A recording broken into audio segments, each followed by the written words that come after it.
রোজা রাখা অবস্থায় কি মুখে স্নো পাউডার ব্যবহার করা যাবে? রোজা থেকে ঘুমের মধ্যে স্বপ্নে কিছু খেতে দেখলে কি রোজা নষ্ট হবে? রমজান মাসে ভিতরের সালাদ কি ইমামের পিছনেই পড়তে হবে নাকি একাও পড়া যাবে? রোজার নিয়ত কি মুখেই করা লাগবে? আমার মেয়ের বয়স 11 বছর 4 মাস। আমার মেয়ের রোজা কি ফরজ হয়েছে? মেয়ের প্রতি মাসে পিরিয়ড হয়। সর্বনিম্ন কত নগদ অর্থ বা স্বর্ণ থাকলে জাকাত ফরজ হয়?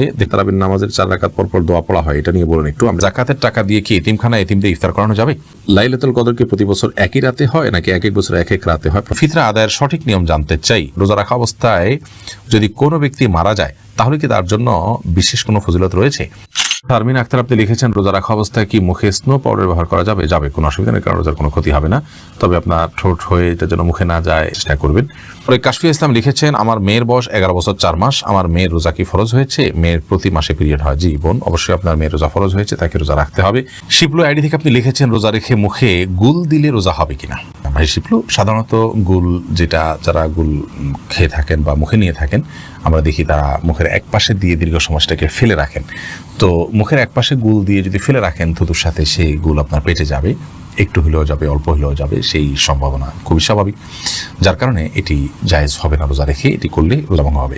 মিফতাহুল জান্নাত আড়ি থেকে আপনি লিখেছেন, সর্বনিম্ন কত নগদ অর্থ বা স্বর্ণ থাকলে জাকাত ফরজ হয়? দেখুন, এটা যেহেতু স্বর্ণ এবং রূপার উপরে নির্ভর করে, এই জন্য স্বর্ণ এবং রূপার মূল্য যেহেতু উঠানামা করে, এই জন্য ফিক্সড অ্যামাউন্ট বলাটা জটিল। আমরা আপনাকে শুধু এটুকু বলছি যে 52.5 তোলা রূপার আজকের বাজার দর কি পিওর রূপার, অথবা 595 গ্রাম বলতে পারেন 52.5 তোলাকে, এই পরিমাণ রূপা কিনতে গেলে এটার দাম কত দাঁড়াবে?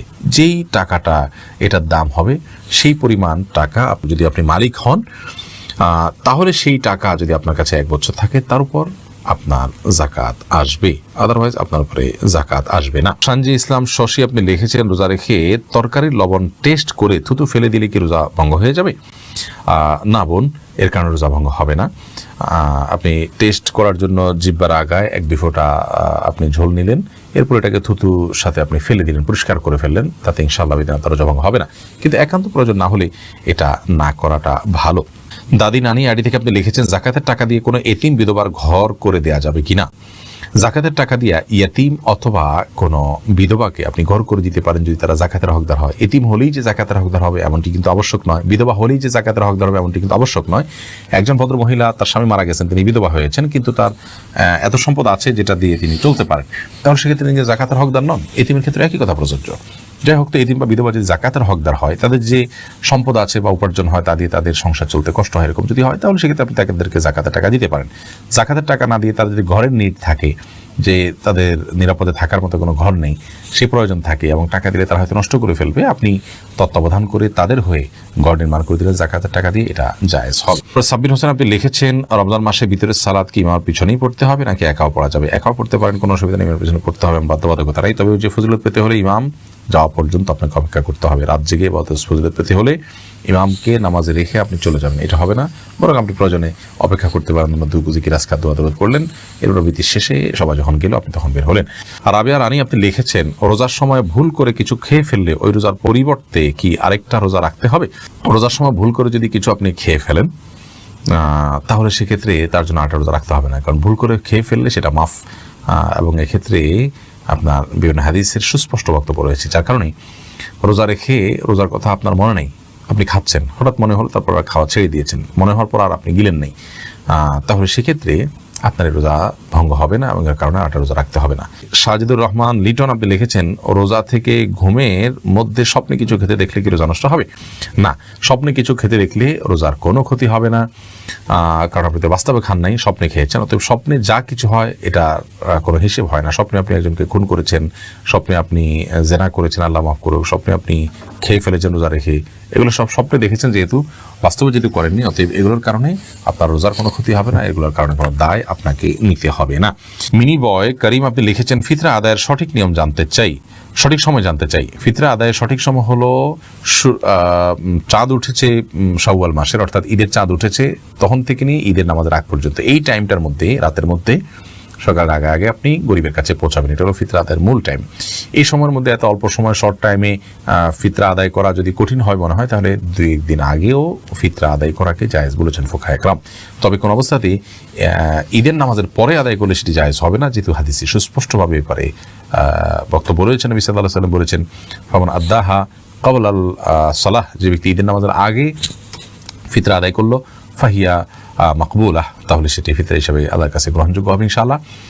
আর ওয়ামান আদাহা বাদা সালাহ, যে ব্যক্তি ঈদের পরে আদায় করবে, ঈদের নামাজের পরে, ফাহিয়া সাদাকাত মিনাস সাদাকাত, তাহলে সেটা অন্য 10টা সাদকার মতো একটা সাদকা বা দান হবে, এটা কোনো ফিতরা হিসাবে বিবেচিত হবে না। শিমু খান আপনি লিখেছেন, যাকাতের টাকা দিয়ে কি এতিমখানা এতিমদের ইফতার করানো যাবে? ইফতার করানোটা তখন জায়েজ হবে যখন ইফতার করার কোনো ব্যবস্থা গরিবের নাই, তখন আপনি যাকাতের টাকা দিয়ে সে অ্যারেঞ্জ করলেন। মূলত যাকাতের টাকা তাদেরকে দিয়ে দিবেন, তাদের প্রয়োজন অনুযায়ী খরচ করবে। আপনি নিজে আইটেম ফিক্স করে দিবেন না যে যাকাতের টাকা দিয়ে তুমি এটাই করো। অনেকে হয়তো মনে করেন যে এটা আমি ইফতার করালাম, এটা একটা মানে দৃশ্যমান কিছু হলো, তাহলে সেক্ষেত্রে তো এটি রিয়া হয়ে গেল, লৌকিকতা হলো, এটি তো গুনাহের কারণ হতে পারে। বরং অতএব এই বিষয়ে আমাদের সাবধান থাকতে হবে। লাইলাতুল কদরকে প্রতি বছর একই রাতে হয় নাকি এক এক বছর এক এক রাতে হয়, প্রশ্ন করেছেন নাইম আহমেদ। লাইলাতুল কদর কখন কোন রাতে হয় আমরা কেউ জানি না, তাহলে কিভাবে বলবো যে নির্দিষ্ট এক রাতে নির্দিষ্ট যে নয় এটুকু নিশ্চিত, কারণ নবী করিম সাল্লাল্লাহু আলাইহি ওয়াসাল্লাম শেষ দশকের বেজর রাতগুলোতে আমাদেরকে করতে বলেছেন। অতএব শেষ নির্দিষ্ট কোনো একটা রাতে যদি আমরা জানতাম তাহলে তার সেক্ষেত্রে আমাদের লাইলাতুল কদর তালাশ করা লাগতো না। বাকি সারা বছর প্রতি বছরই একটা বিশেষ রাতে আল্লাহ তাআলা দিয়ে থাকেন, সেটা ফিক্স, যেরকম যদি হয়ে থাকে তাহলে ফিক্স হলো, সেটা আল্লাহর ইলমে আছে, আমাদের জানা নেই। বোরহানুদ্দিন আপনি লিখেছেন, রোজার নিয়ত কি মুখেই করা লাগবে? না, নিয়ত মানে ইচ্ছা করা, এটা অন্তরের বিষয়। আপনি অন্তরে রোজা রাখছেন, আপনার সেই ইচ্ছা আছে, আপনি জানেন আপনি রোজা রাখছেন, এটাই যথেষ্ট, এটাই মনোনিয়ত। এমনি মুস্তাফিজুর রহমান আপনি লিখেছেন, রোজা রাখা অবস্থায় যদি কোনো ব্যক্তি মারা যায় তাহলে কি তার জন্য বিশেষ কোনো ফজিলত রয়েছে? রমাদান মাসে কবর রাজা আপনার জাহান্নাম বন্ধ থাকে, সেজন্য সুধারণা করা যায় আল্লাহ তাআলা তার প্রতি রহম করবেন, এটুকু, কিন্তু নিশ্চিত কিছু বলা তো কঠিন। কায়েস মাহমুদ লিখেছেন, তারাবির নামাজের 4 রাকাত পরপর দোয়া পড়া হয়, এটা নিয়ে বলুন। 4 রাকাত পরপর যে দোয়া পড়া হয়, দোয়ার অংশ বিশেষ রুকুতে পড়ার কথা হাদিসে আছে, বিভিন্ন জায়গায় আসছে, বাট তারাবির নামাজের 4 রাকাত পরপর এই দোয়া পড়ার কথা কোনো হাদিসে আসেনি, যার কারণে এই দোয়াটা পড়াটাকে আমরা তারাবির নামাজের কোনো আমল মনে করব না। এই টাইমটা রেস্টের জন্য, মূলত এই দোয়া পড়ার জন্য নয়। ইফতারের আগে দাঁত ব্রাশ করা যাবে? খালি ব্রাশ করতে তো কোনো অসুবিধা নাই, পেস্ট দিয়ে ব্রাশ করাটাকে উলামায়ে কেরাম মাকরু বলেছেন। যদি আরবেন স্কলাররা সেটাকে মাকরু বলেন না, তো মাকরু হওয়ার মতটাই অধিকতর শক্তিশালী, কারণ হলো এটি ছাড়াও আমরা আমাদের দাঁত পরিষ্কার করার অপশন আছে। তাহলে বিনা প্রয়োজনে দাঁতে এটা ঘষলাম, তাহলে থুতুর সাথে আমাদের এটি পেটে যাওয়ার সমূহ সম্ভাবনা থাকছে।